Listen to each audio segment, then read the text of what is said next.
កូនឈើប្រណិតដែលបានដាំដុះកន្លងមកនៅសួនភូតគាមឈើប្រណិតភ្នំតាម៉ៅមានអត្រាដុះលូតលាស់ល្អគួរជាទីមោទកភាពនៅក្នុងចំណោមផ្ទៃដីជាង500ហិកតានៃសួនភូតគាមឈើប្រណិតភ្នំតាម៉ៅ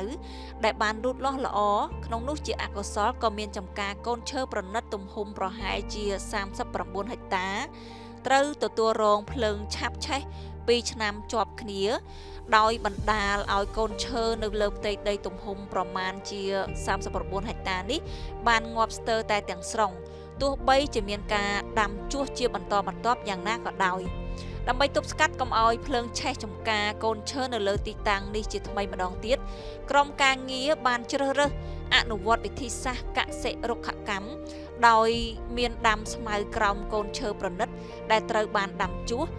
ដោយមានការថែទាំដាក់ជីនិងស្រោចទឹកវិធីនេះត្រូវចំណាយបន្តិចតែមានប្រសិទ្ធភាពខ្ពស់និងបានចំណេញច្រើន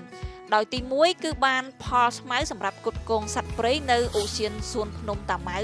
ទី2កូនឈើប្រណិតដែលបានដាំថ្មីមានទឹកស្រោចស្រពនារដូវប្រាំងទី3ការពារភ្លើងឆេះបានទាំងស្រុងព្រោះស្មៅនៅជុំវិញស្រស់បំប្រងជានិច្ចដោយមានការថែទាំដាក់ជីស្រោចទឹកជាប្រចាំដើម្បីយកស្មៅទាំងនោះជាចំណីសត្វនៅក្នុងសួនទី4កូនដើមឈើប្រណិតបានទទួលជីនិងទឹកព្រមជាមួយគ្នានឹងការដាក់ជីស្រោចទឹកស្មៅ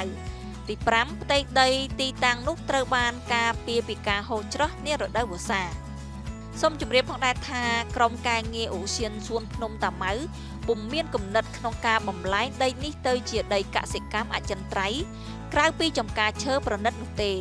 តែជាការអនុវត្តវិធានការបន្ទាន់មួយដើម្បីធានាបានកិច្ចការពារដំណោះកូនឈើឲ្យគេចផុតពីការបំផ្លាញដោយភ្លើងឆេះជាថ្មីប៉ុណ្ណោះ